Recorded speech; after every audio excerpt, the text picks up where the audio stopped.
হাতে মাত্র 10 মিনিট আর ঘরে শুধুমাত্র একটা ডিম থাকলেই হোটেল স্টাইলে মোগলাই পরোটা তৈরি করে নিতে পারবেন। আর এই মোগলাই পরোটাগুলো যেমন ফুলকো তৈরি হবে তেমন হোটেলের চাইতেও অনেক বেশি মজার হবে খেতে। চাইলে একবার বাড়িতে ঝটপট বানিয়ে নিতে পারেন।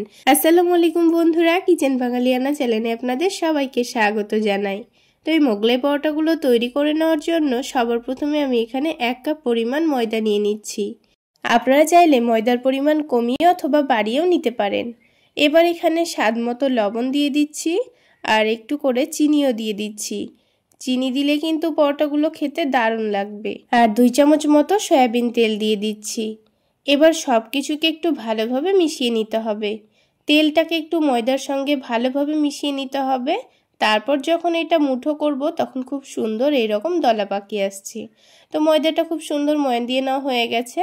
এবার অল্প অল্প করে পানি দিয়ে একটা সফট ডো মেখে নিতে হবে। পানিটা কিন্তু একেবারে দিয়ে ফেলা যাবে না, তা না হলে ময়দাটা কিন্তু অনেকটাই নরম হয়ে যেতে পারে। তাই বারে বারে অল্প অল্প করে পানি দিয়ে ময়দাটা মেখে নিতে হবে। তো দেখুন ডোটা আমার মাখা হয়ে গেছে। ডোটা কিন্তু খুব বেশি শক্তও হয়নি, আবার অনেকটা নরমও হয়নি। এবার এটাকে ঢেকে 10 মিনিট মতো রেস্টে রেখে দিয়েছি। আমি এখানে যেহেতু একটা ডিম দিয়ে দুটো মোগলাই পরোটা তৈরি করে নেব, তাই এখানে পেঁয়াজের পরিমাণটা একটু বেশি করে নিয়েছি। তো এবার পেঁয়াজগুলোকে পাতলা পাতলা স্লাইস করে কেটে নিচ্ছি। তার সাথেই ধনেপাতাও কেটে নেব আর ঝালের জন্য কাঁচামরিচও কেটে নেব। আজকের মোগলাই পরোটা তৈরি করার জন্য কোনো রকম ঝামেলাই নেই। খুবই অল্প সময়ের মধ্যে খুব অল্প উপকরণেই বাড়িতেই তৈরি করে নিতে পারবেন। আর এর স্বাদ কিন্তু হোটেলের থেকেও কম হবে না। তো পেঁয়াজ, ধনেপাতা, কাঁচামরিচ কাটা হয়ে গেছে।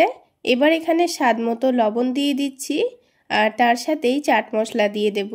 হাতের কাছে চাট মশলা না থাকলে এখানে অল্প করে একটু লেবুর রসও দিতে পারেন, তাহলে খেতে দারুণ লাগবে।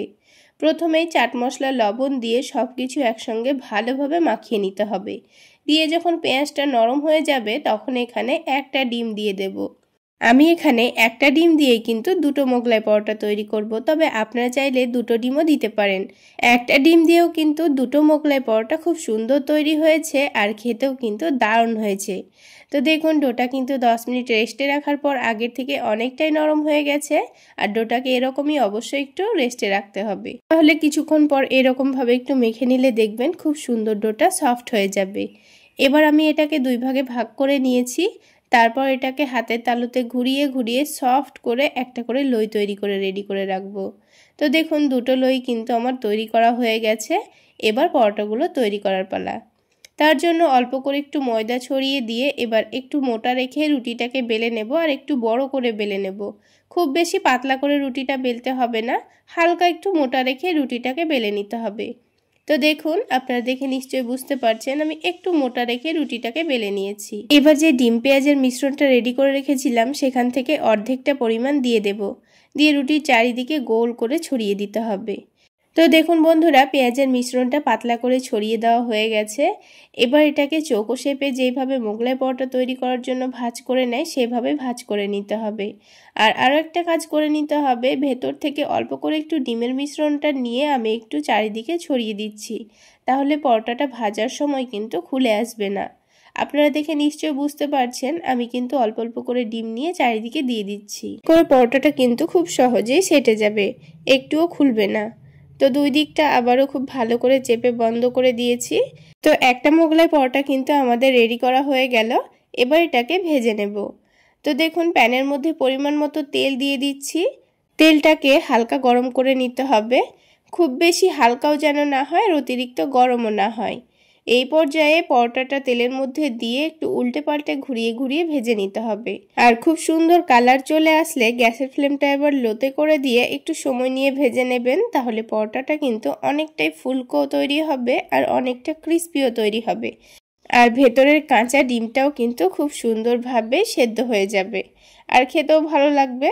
তো দেখুন কত সুন্দর ফুলকো তৈরি হয়েছে পরোটাটার, অনেকটা ক্রিস্পিও তৈরি হয়েছে। তো একটা পরোটা কিন্তু আমাদের ভেজে নেওয়া হয়ে গেল। ঠিক একইভাবে আমি আরও একটা পরোটা ভেজে নেব।